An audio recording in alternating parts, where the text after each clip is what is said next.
마가복음 9장 23절의 말씀을 중심으로 할 수 있거든이 무슨 말이냐? 믿는 자에게는 능치 못할 일이 없느니라. 할렐루야. 자, 오늘은 바로 한국의 불의 사자, 그 다음에 황해도 안악골의 호랑이, 황해도 저 이북의 안악골의 호랑이 김익두 목사님의 그 순교 신앙을 이 시간 본받고자 우리가 이 시간 이 자리에 모였습니다. 여러분, 오늘도 이 김익두 목사님이 어떻게 정말 공산당들에 의해서 총살당하며 순교의 길을 걸어갔는가, 짧은 시간 저와 여러분들이 함께 은혜를 나누고자 합니다. 자, 여러분, 이 김익두 목사님은요, 우리가 흔히 평양에 훌륭한 그러한 그 집안에서 태어나셨고, 그 다음에 6살에 한문을 다 능통했대. 6살에. 그리고 13살에 중학교에 들어갈 나이 13살에 사서상경을 다 독포하고요. 그런데 과거 시험에 떨어지자 그 아버지가 너무 낙심한 나머지 일찍 그 아버지 부친이 돌아가셔요.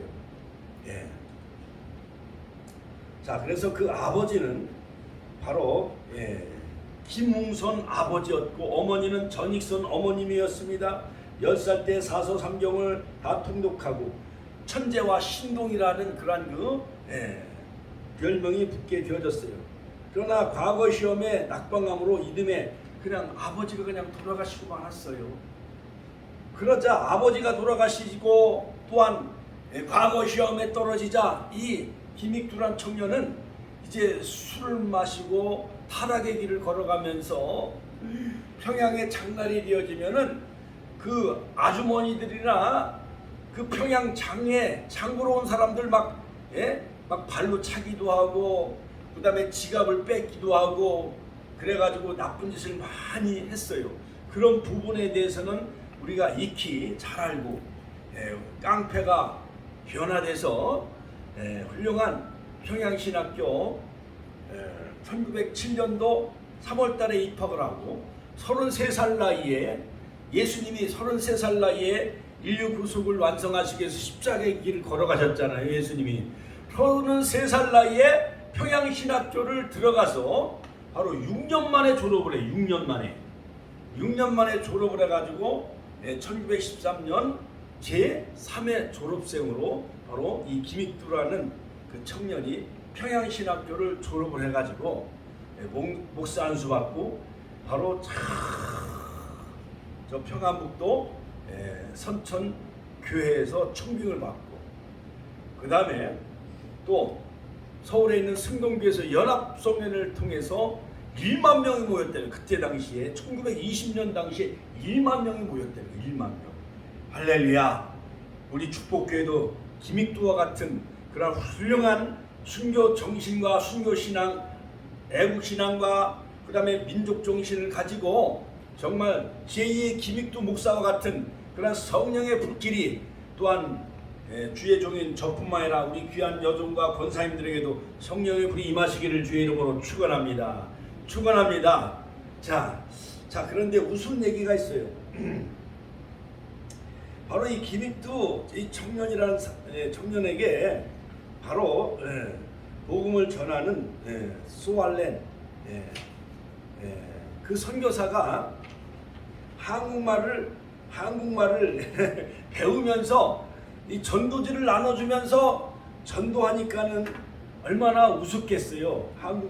그때 당시에 많은 한국 사람들이, 선교사들이 와가지고 여러분 예수 믿으세요.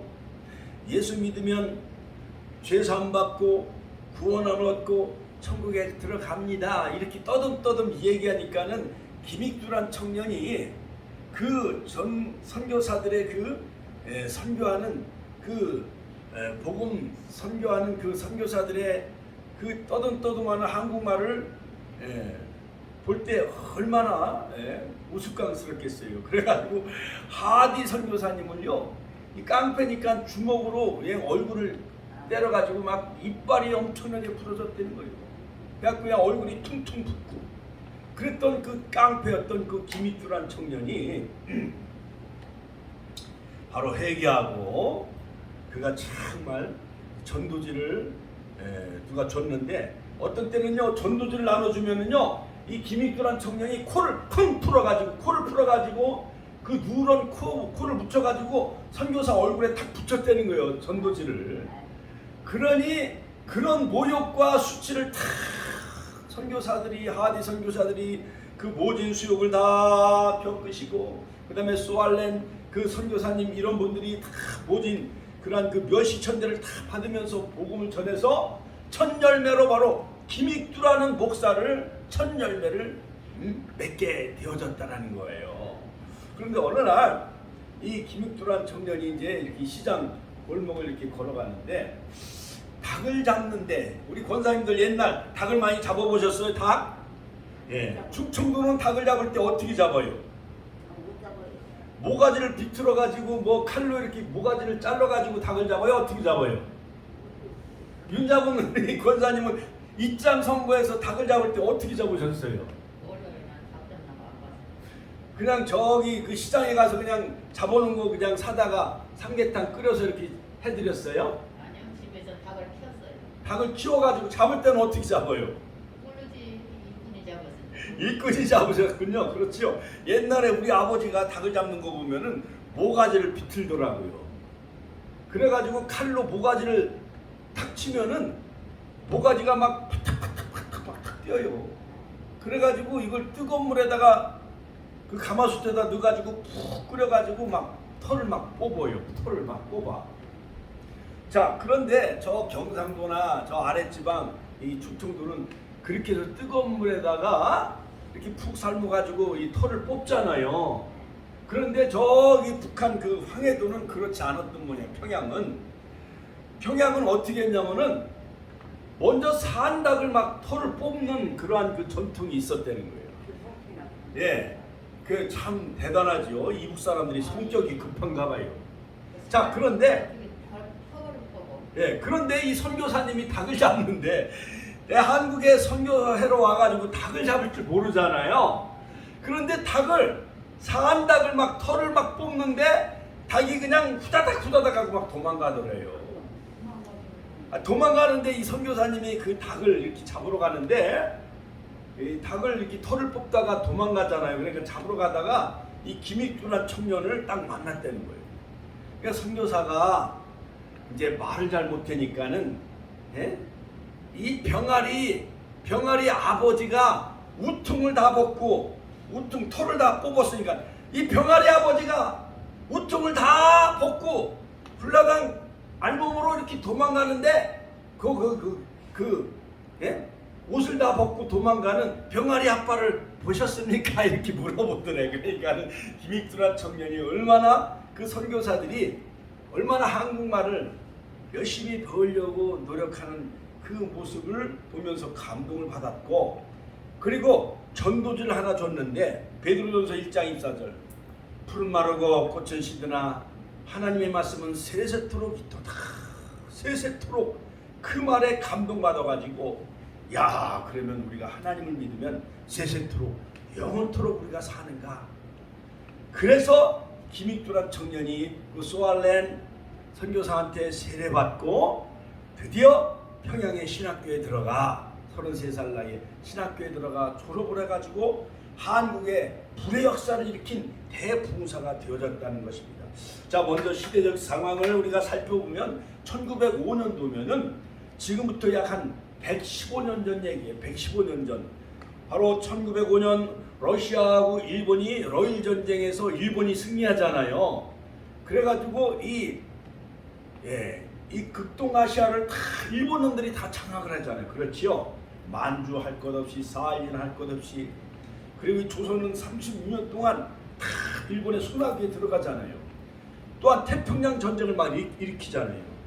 일사늑약의 정치적인 격동 속에서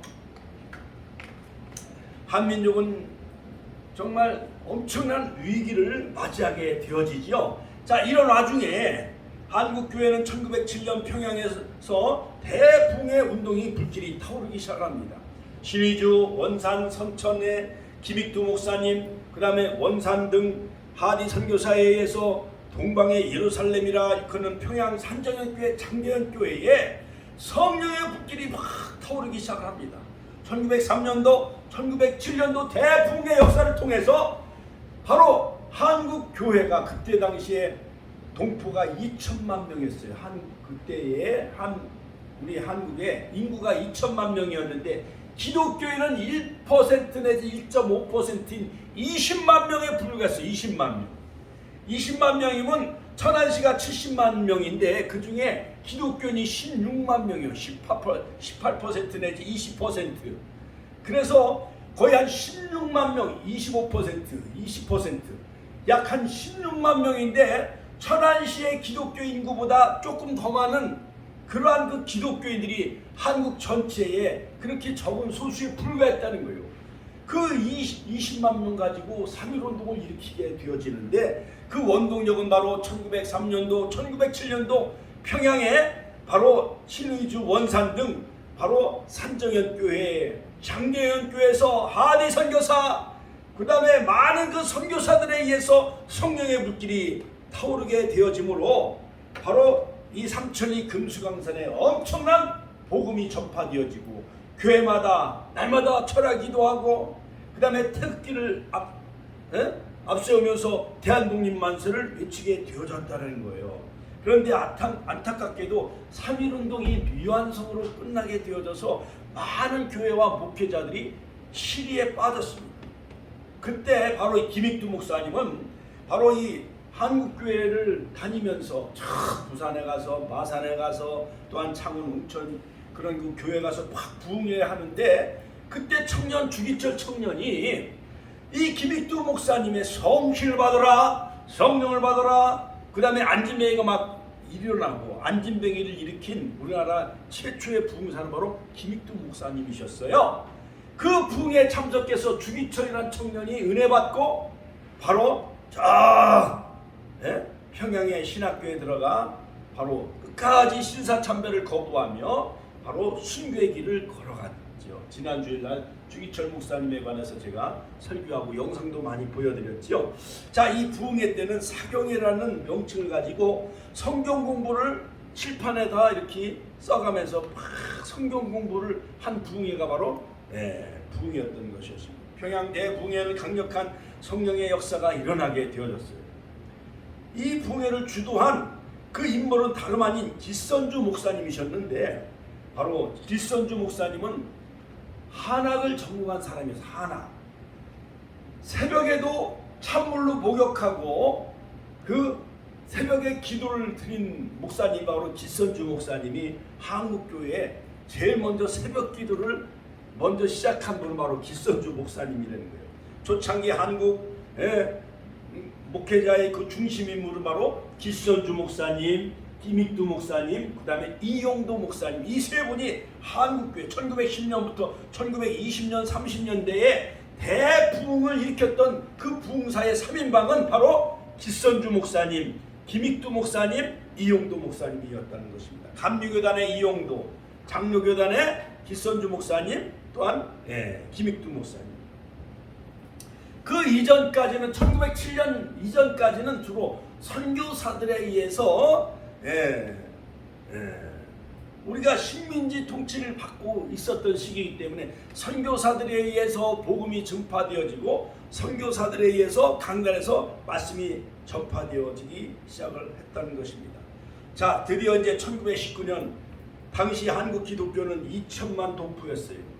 그래서 옛날에 그 이승만 대통령 라디오에서 연설하는 걸 가만히 들어보면 지리하는 2천만 동포 여러분 그러잖아요. 그렇죠, 이승만. 그러니까 광복이 돼가지고 남한은 이승만 대통령이 미국의 그 분정 통치에 의해서 이승만 대통령이 대통령이 되어지고 저 38 이북은 소련 스탈린의 등록은 김일성 어머니가 사실은 권사님이었다는 거. 권사님 김일성 어머니가. 그런데 거기가 지금 산정현교회 장대현교회가 거기 세워졌던 옛날 1907년도 1910년도 그 어마어마한 2,000명이 모이고 주기철 목사님이 심호하셨던 산정연교회 2,000명이 모였던 그 평양의 동방의 예루살렘 일컫는 그 평양이 이제는요 공산당들이 다 장악을 해가지고 거기 김일성 동상 주체탑이 세워지고 말았어요. 안타깝잖아요. 그렇지요.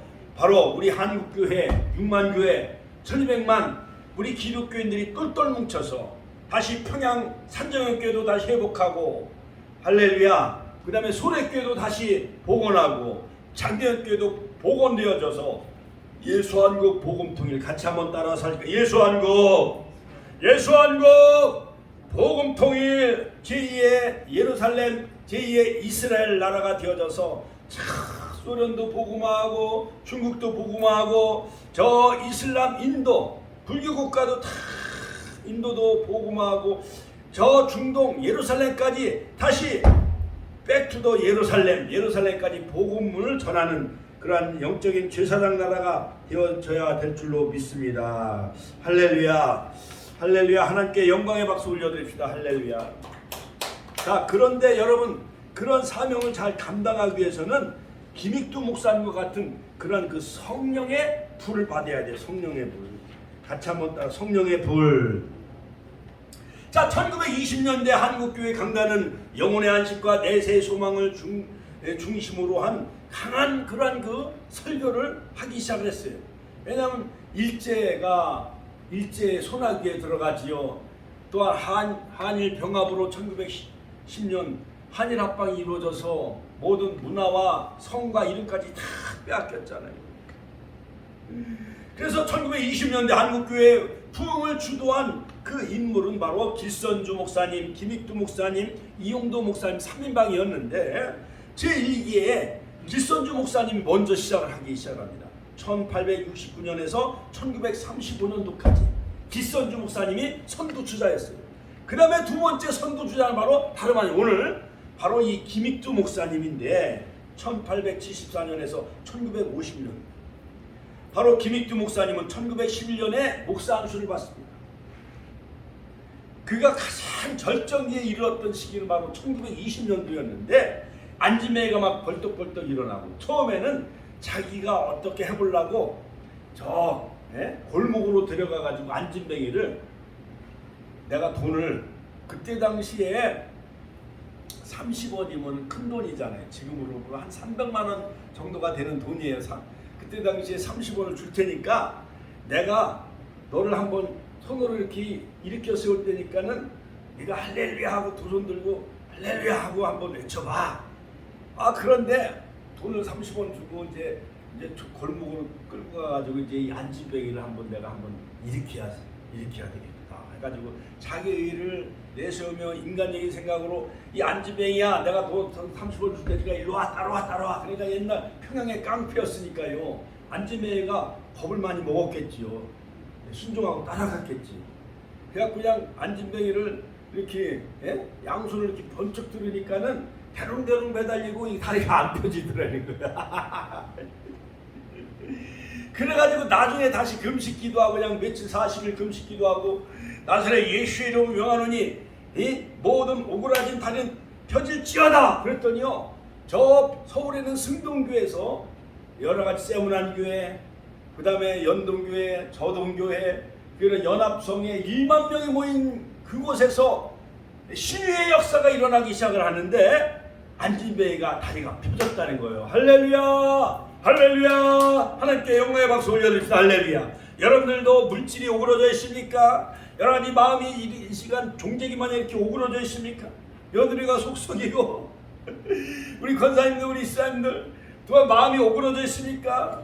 이웃이 여러가지 못된 짓을 해가지고 그냥 그 옆에 지나가지도 않냐 그냥 생각만 하면 정말 이런 불화통이 이렇게 올라오는 그러한 그 힘든 상황이 있을지라도 이 시간 예수의 이름으로 십자가 보혈의 능력으로 할렐루야 주님은 나를 위해 십자가에 풀려 죽으셨잖아요. 그들 다 용서하시고 오그라든 것이 다 펴지는 역사가 있기를 주님의 이름으로 축원합니다. 김익두 목사님은 1919년 3.1운동과 1920년 그 신사참배 속에서 강압 통치를 받는 그때에 놀라운 시리즈 원산 저 신천 교회를 거기를 이제 목회하는데 무려 500명이나 모였다는 거 신천 교회. 그 불을 토하는 불의 사자가 되어졌다는 것입니다. 김일도 목사님은 3.1운동 이후 패배주의적 그 심리를 깨트리기 위해서 우리 그 민족들에게 한국교회에 활력을 불어넣는 훌륭한 불의 사자가 바로 대부흥사가 바로 김익두 목사님이었대요. 같이 한번 따라서 김익두 목사님이요. 한 번은 산에 가서 막 40일 금식 기도하는데 익두야 그런 음성이 들리더래 마지막에. 그런데 이렇게 계란 같은 것 마냥 불덩어리가 그 가슴 속에 심령 속에 불이 확 들어오더라는 거예요. 그때부터 이 놀라운 신의 역사가 막 일어나기 시작을 했다는 거예요. 그 김익두 목사님 막 안수기도 하면 안지매가 막 우러진 그 다리가 막 펴지고 그 다음에 귀머거리가 귀가 열려지고 벙어리가 말을 하고 할렐루야 여러분 믿는 자들에게는 이런 표적이 따르니 곧 저희가 내 이름으로 귀신을 쫓아내며 세방을 말하며 뱀을 씹으며 무슨 독을 마실지라도 해를 받지 아니하며 병든 자에게 손을 얹은 즉 나으리라. 김익두 목사님 제2의 우리 축복교회 남상훈 목사가 제2의 남익두 목사가 되어져서 안진뱅이를 막 일으키면은 엊그저께 여기 파라솔 전도할 때에 우리 구경하니까 재밌으셨어요. 윤자문 권사님? 거기서 여기 옥수수 전도하고 건빵 전도 파라솔 전도하는 게 재밌으셨잖아요. 그렇지요? 그런 많은 사람들이 우리 축복교회로 몰려올지어다. 할렐루야. 자, 그러므로 일본은요 계속 식민 통치를 하고 신사참배를 강요하고 하고 있는 이 시대에 김익두 목사님은 바로 우리 한국의 우리 조선 땅의 훌륭한 예언자이며 선자였던 것이었습니다. 둘째로 바로 김익두 목사님의 생애를 잠깐 살펴보면 그 아버지는 바로 김웅선, 어머니는 바로 전익선, 그 사이에 외동아들로 태어났다면 외동아들. 우리 권사님도 우리 권혁찬 그 아드님이 외동아들이잖아요. 그렇지요? 그것처럼 외동아들은 애지중지하잖아요. 10살 때 사서 삼경을 통독하고 6살 때 한문을 다 터득했대요. 그리고 신동 천재적인 그러한 그 소질이 있었었는데 바로 과거 시험에 그만 떨어지고 말았어요. 아버지는 실망해 돌아가셨어요. 자, 그런데 1900년도 바로 이 스왈렌 선교사가 나타나서 이 김익두를 전도하기 시작합니다. 전도지를 주면 그냥 쿨을 풀어가지고 선교사 얼굴에다 막 붙이고 그 다음에 막 돌덩어리를 막 던져가지고 하디 선교사 이 머리를 막 대가리를 막 깨트리고 피가 절절 흐르고 깡패니까. 그리고 주먹으로 때려가지고 이빨이 다 부러졌다는 거예요. 하디 선교사. 자, 그런데 전도지 내용 중에 집에 가서 곰곰이 읽어보니까 푸른 마르고 꽃은 시드나 오직 주의 말씀은 세세토록 있도다 영원토록 있도다. 이 말씀에 은혜를 받아가지고 그가 여러 가지 고민 끝에 인생이란 무엇인가 같이 한번 따라서 인생이란 무엇인가 어디서 와서 어디로 가는가 고민하기 시작을 하고 있었다는 거예요. 때로는 저 금강산 옆에 있는 구월산에 들어가 그 절에 들어가서 구월산 그 폐엽사에 있는 절에 들어가서 그가 불교에 불경을 한번 배우고자 심취했다는 거예요. 그런데 불교에서 그 윤회설은 뭐냐? 윤회설은 뭐냐? 내가 착한 일을 하면은 사람으로 태어나고 나쁜 짓을 하면 소나 개나 돼지로 이런 토끼나 이런 모습 짐승으로 태어난대. 그러니까는 이 김익두란 청년은 불교가 맞지 않아서 도로 왔다는 것입니다. 자 그런데 친구가 그 어떤 그 고향에 무슨 큰 회사가 들어온다고 재정 보증을 서달라고 그러는 거예요. 그래서 도장을 찍어줬는데 그 바람에 그냥 가지고 있던 조상부터 가지고 있던 땅이라든가 집이 그냥 훌라당 날아가 버리고 말았다는. 그래서 그는 방탕의 길을 막 걸어가기 시작을 했다는 것입니다. 술을 좋아하고 또 여자를 좋아하고.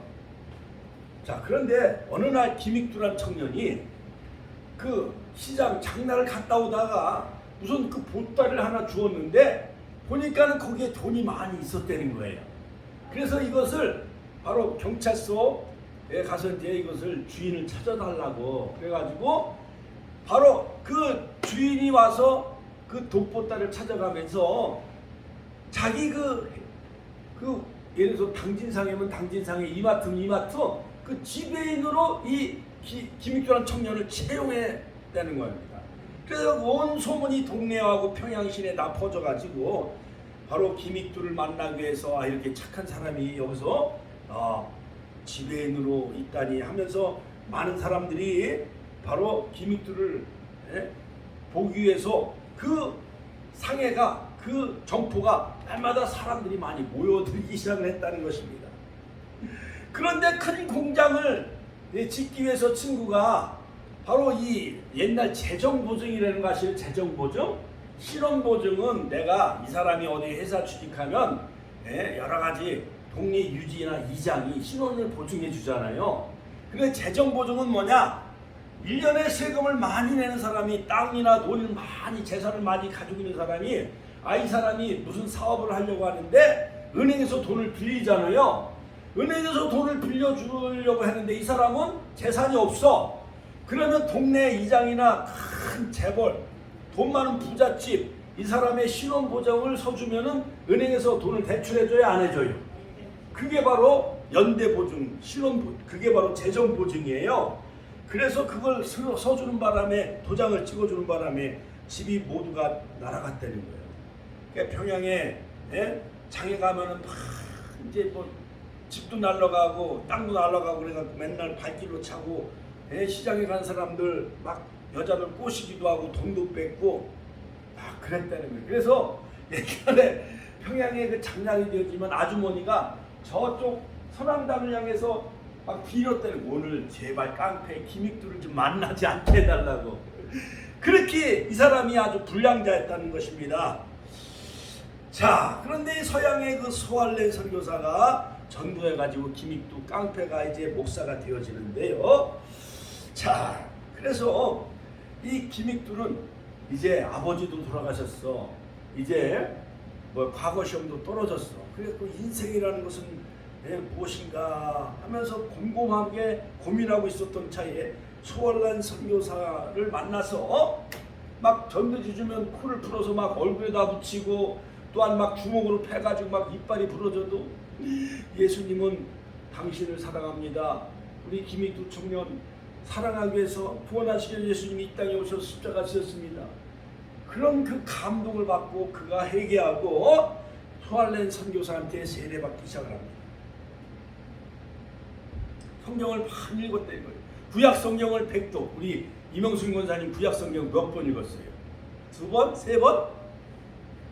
10번? 신약 성경은 10,000번 읽었다는 거예요. 10,000번. 예? 기선주 목사님은 요한계시록을 만독하시고 김익두 목사님 신약을 1000번 읽으시고 구약을 100번이나 읽으셨다는 거예요. 그 사람은요, 김익두 목사님은 이 성경을 읽다가 너무 심취해가지고 전봇대하고 막 부딪혔다는 거예요. 지나가는 사람하고 막 부딪히고 또 옆에 있는 나무한테 막 부딪히고 이 정도로 성경을 많이 읽었다는 것입니다.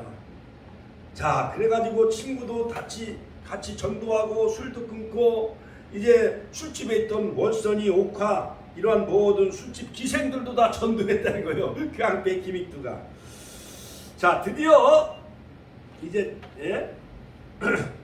1911년 황해노예 때 이제 목사 안수를 받게 되어지는데, 자, 참 그 생애를 살펴보면은 참 아름답고 정말 재밌는 이야기가 참 많이 있습니다.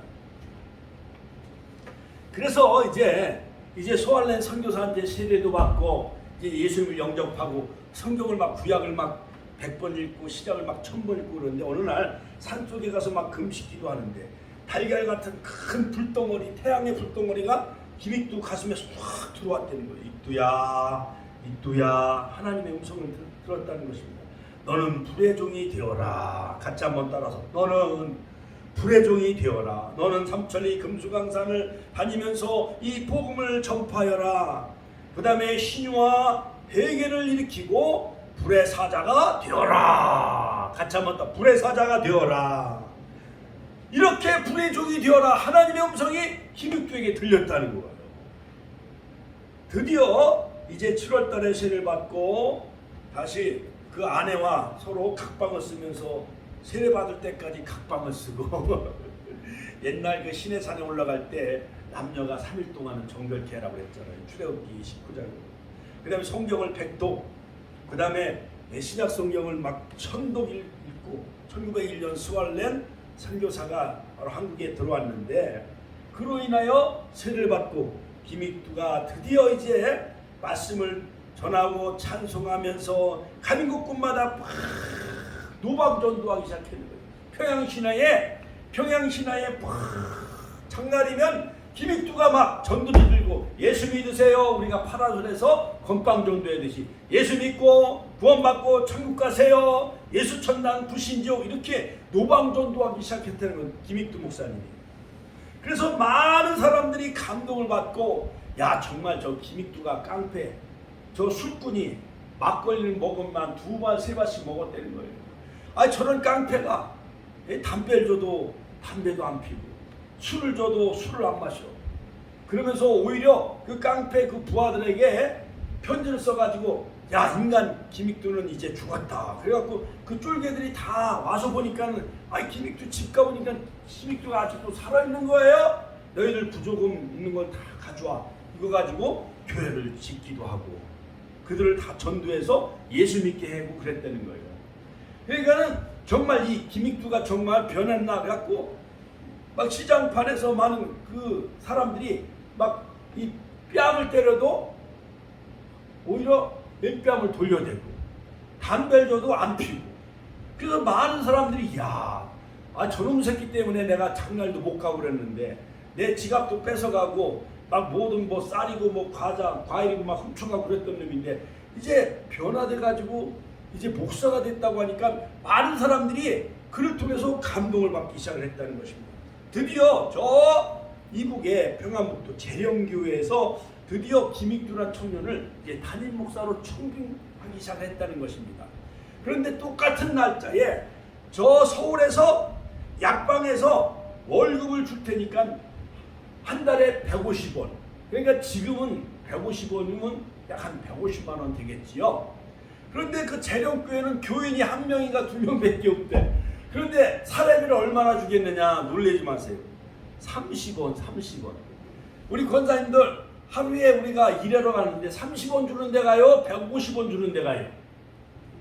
150원 주는데 예를 들어서 하루에 15만 원 준다고 그러면 15만 원 주는 데 가지 3만 원 주는 데 그런 데 가서 누가 아르바이트 일을 하러 가는 사람이 누가 있겠어요. 그러나 김익두 목사님은 기도하는 가운데 저 약방에 취직하면 150원을 벌 수 있지만 한 달에 그러나 재령교회는 내가 목회할 수 있고 하나님의 교회니까 150원 준다고 하는 약방에 가지 않냐고 재령교회 그 담임 목사로 갔다는 것입니다. 전도사로.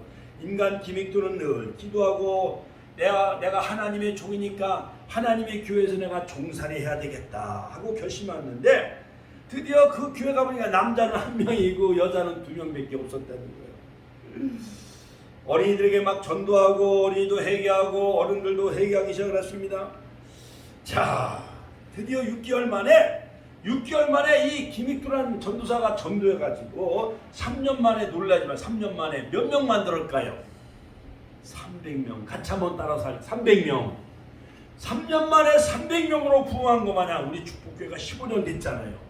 이제 300명이 되어질 줄로 믿습니다. 할렐루야. 할렐루야. 일당 100. 우리 권사님이 막 10명씩 막 20명씩 전도해 오면은 순식간에 300명이 불어나잖아요. 할렐루야. 그래서 하루에 가정에서도 3번씩 예배를 드렸습니다. 늘 성경을 많이 읽다 보니까 전신주한테 막 부딪히고 나무한테도 막 부딪히고 또랑에 빠지기도 많이 했다는 것입니다.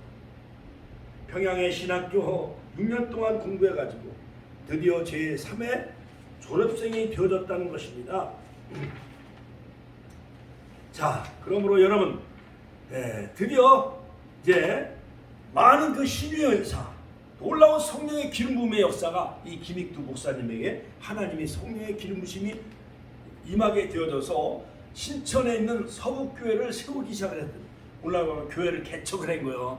저 평안북도 신천에다 막 500명이 막 모이기 시작했다는 것입니다. 1920년대 신유의 은사가 막 일어나고 암병이 막 고침받고 여성은 장암이 막 낫기도 하고 여러 가지 폭력, 장티푸스, 여러 가지 쥐머거리, 안진뱅이가 막 일어나기 시작했습니다. 회개의 역사가 일어나기 시작했습니다. 그는 수많은 사람들, 많은 사람을 전도해 갖고 예수 믿는 사람, 예수쟁이로 만들기 시작했다는 것입니다. 드디어 1920년 제9회 대한예수교 장로회 총회장이 되어졌어요. 총회장. 할렐루야. 여러분 총회장이면은요 하나님 다음에 총회장이요. 이렇게 높은 곳이 바로 총회장이에요. 우리 합동교단은 전국에 약 300만 명이에요. 300만 명. 어마어마하잖아요.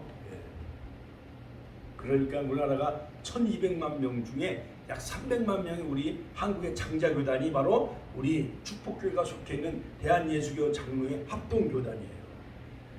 신사참부 참배를 거부하다가 종로경찰서에 막 끌려가서 모진 고문을 당하기 시작합니다. 드디어 1942년 종로경찰서에서 약 1개월 동안 혹독한 고문을 당했대. 거꾸로 매달아놓고 막 고춧가루도 막 물로 해서 주전자로 붓고 잠도 못 자게 하고 주기철 목사님 마냥 이렇게 엄청난 고문을 가하기 시작을 합니다. 신의주 제일교회 부흥회 설교하는 그때 일본 경찰들이 김익두 목사와 교인들을 신사참배를 하게끔 해가지고 억지로 막 경찰들 막 대여섯 명이 막 김익두를 막 잡아가지고요 막 모가지를 막 눌렀대는 머리를. 저 신사에 있는 막 거기 엎드려 절하라고 막 모가지를 막 발로 밟고 막 머리를 막 숙이게 했다는 거예요. 그래도 김익두 목사님은 오히려 하늘 향해 목을 굽히지 않냐고 오히려 꿋꿋하게 했다는 것입니다. 자, 그런데 일본 경찰들은 김익두 목사가 세계적인 불의 사자, 신유의 종 김익두 목사가 신사 참배했다고 거짓 가짜 뉴스를 막 퍼뜨리기 시작했다는 거예요. 근데 믿음이 약한 사람은 거기에 빠져요, 안 빠져요?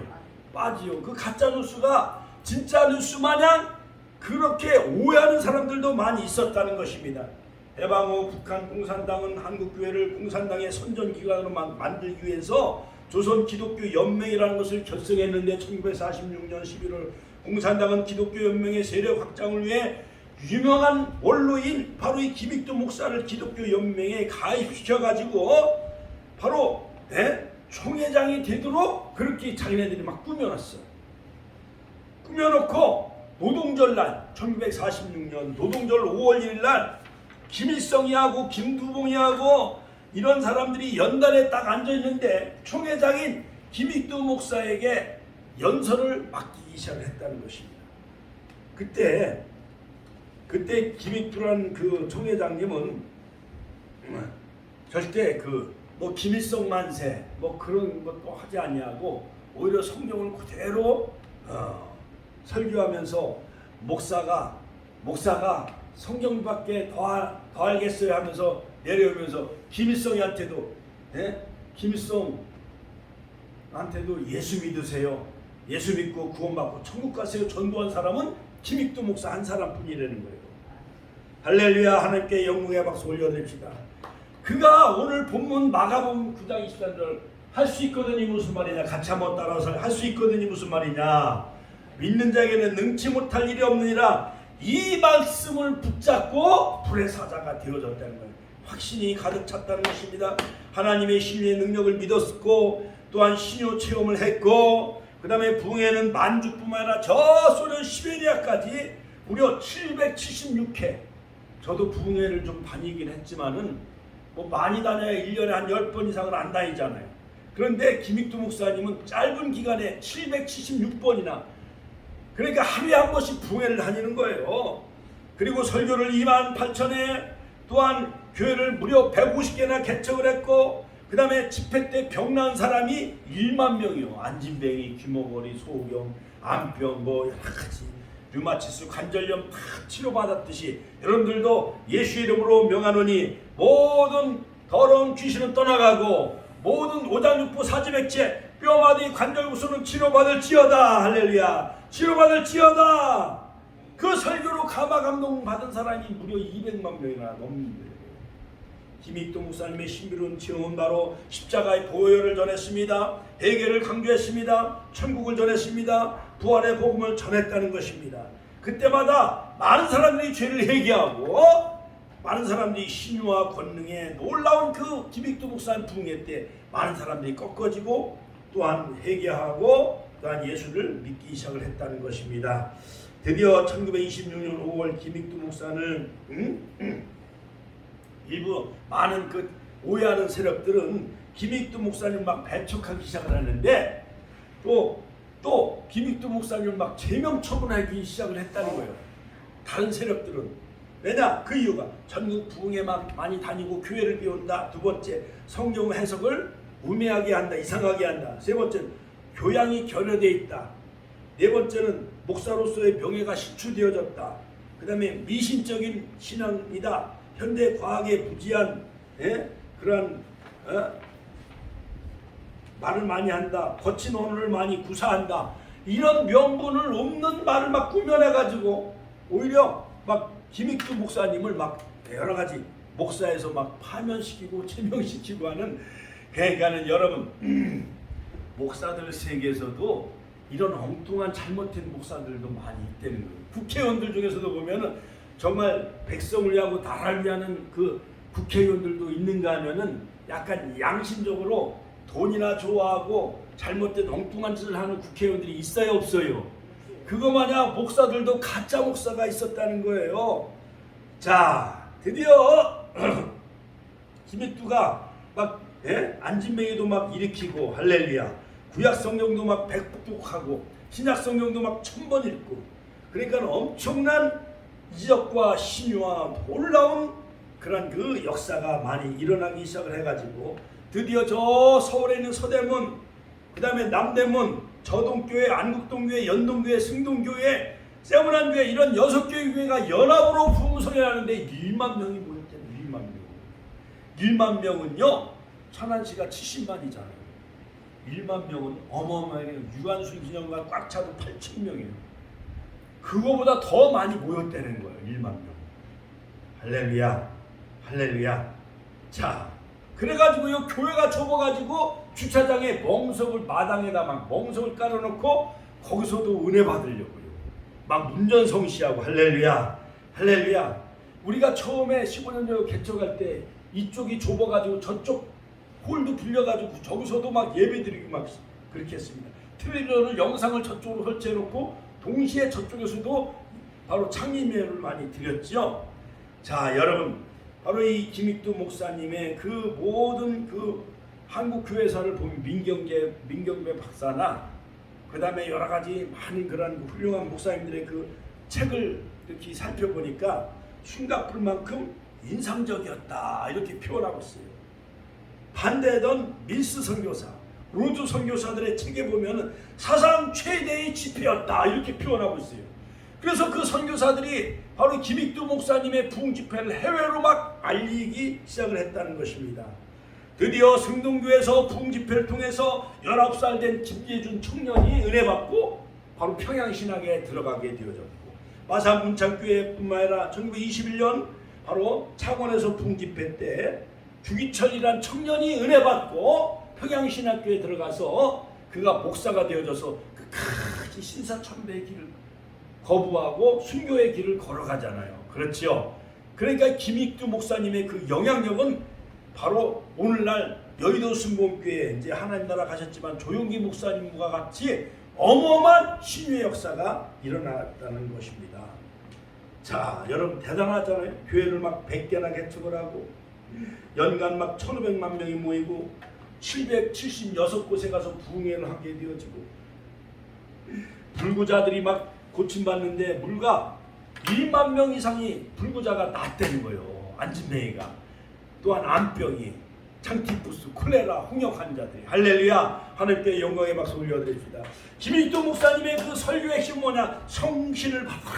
같이 한번 따라서 성신을 받아라, 성령을 받으시라. 할렐루야. 성령을 받아야 완전한 교인이 될 수가 있습니다. 성령 받지 않고는 아무것도 할 수가 없다라고 강조했습니다. 그 다음에 성령 세례는 물과 비둘기처럼 인간의 본질적인 변화를 일으키게 되어진다는 것입니다. 성령 세례 받은 사람 인간의 본질적인 변화가 가져오게 되어졌고, 또한 나쁜 하는 사람이 바로 그것을 다 끊어버리고, 세상 사람이 술과 담배를 끊고 다 하나님께로 돌아오고, 모든 죄를 씻는 것은 바로 성령 세례입니다. 성령의 불 없이는 바로 교회는 죽은 교회입니다. 성령의 불 받아라. 할렐루야. 성령 세례 받아라. 그래야 깡패, 도둑놈 이런 사람들이 다 회개해가지고 그들이 예수님과 같은 그런 그 마음과 성품으로 회복되어져서 그들이 다 신앙생활하게 되어졌다는 것입니다. 바로 김익두 목사님의 설교 핵심 내용은 성령을 받아라. 같이 한번 따라서 성령을 받아라. 김익두 목사님의 성령운동은 21세기 오늘날 바로 오순절 운동의 현상에 비교할 수가 있다는 것입니다. 예리한 통찰력을 가졌습니다. 슬픔과 좌절에 빠진 바로 이 한국 민족을 구원과 소망과 확신을 주었다는 거예요. 그 설교 속에서.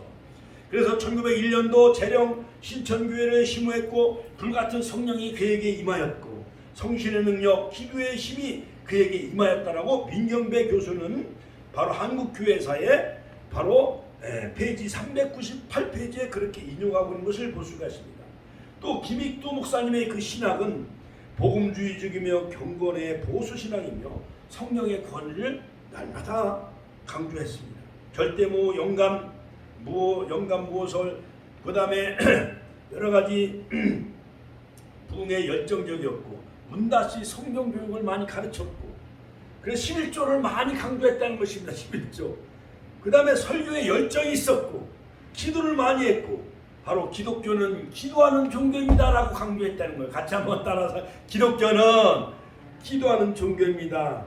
그러므로 천국에 가기 위해서 7가지의 그 문이 있는데, 여러가지 처음에는 회개의 문, 그 다음에 중생의 문, 믿음의 문, 그 다음에 친히 양자의 문, 그런 문이 있는데, 무엇보다도 4번째는 기도의 문을 통과해야 천국에 간다, 이렇게 강조했다는 것입니다.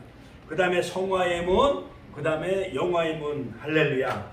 자, 그러므로 이 김익두 목사님의 설교 핵심 중에 성령을 받아라 했는데, 성령은 4가지 종류로 그렇게 많이 강조했는데, 바로 성령은 불과 같다. 같이 한번 따라. 성령은 불과 같다. 그 다음에 성령은 불과 같다. 불은요 뜨겁잖아요. 난로가 뜨겁잖아요.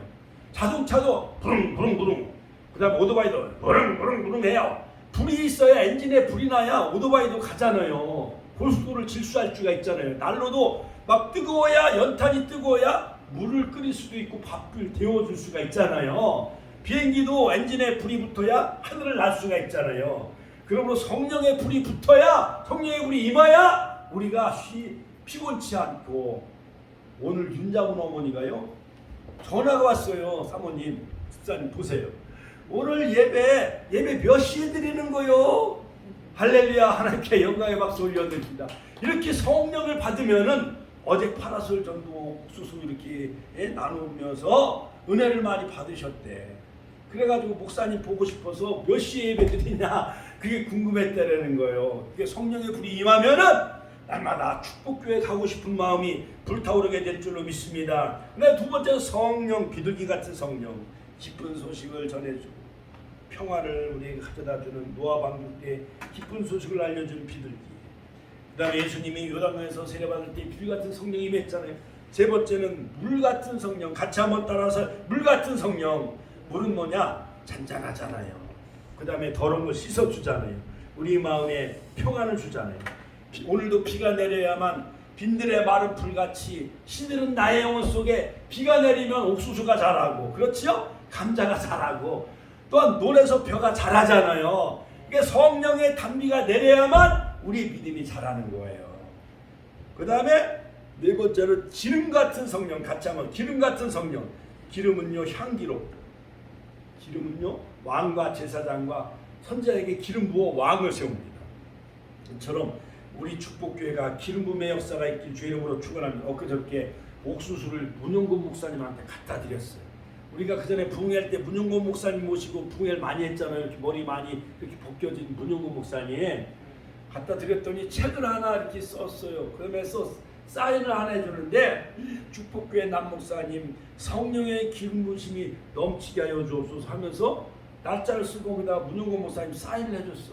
나는 옥수수 한 자루밖에 안 갖다 줬는데 이만한 인삼 정관장 인삼을 한 박스를 줬어요.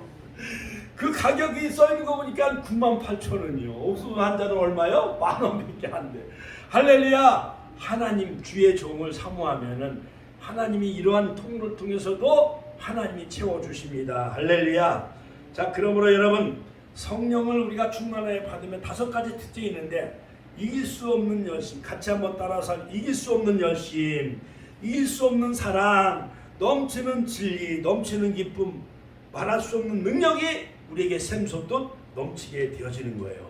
저도 어디 가면은 아유 목사님 국민구에서 많이 본 것 같대요 그러더라고. 그러니까 그냥 맨입이라 할지라도 목사님 얼굴에서 빛이 나요. 우리 권사님 얼굴에서 빛이 나요. 이러면 기분이 좋아요 안 좋아요? 기분이 좋잖아요. 그러니까 성령 충만하면 우리 안에서 샘솟듯 솟아오르는 거예요. 기쁨과 은혜가 솟아오르게 될 줄로 믿습니다. 할렐루야. 아무쪼록 우리 김익두 목사님 지난번에는 우리가 주기철 목사님의 그 순교 신앙을 본받자 했지만 오늘은 정말 김익두 목사님 막 금식 기도하며 한번 설교하는 방 열흘 동안 금식하며 설교를 준비했다는 거예요. 어떤 때는 7일 동안 금식하며 서울에 막 6개 교회 연합을 할 때 1만 명이 모여 안진뱅이가 일어나고 할렐루야. 저 만주 시베리아 중국에까지 막 복음을 전했던 그 김익두 목사님의 놀라운 순교의 그 신앙, 놀라운 불의 사자, 할렐루야. 불의 사자와 같은 그 성령의 능력이 우리에게도 임하게 해달라고 우리가 주여 3,000세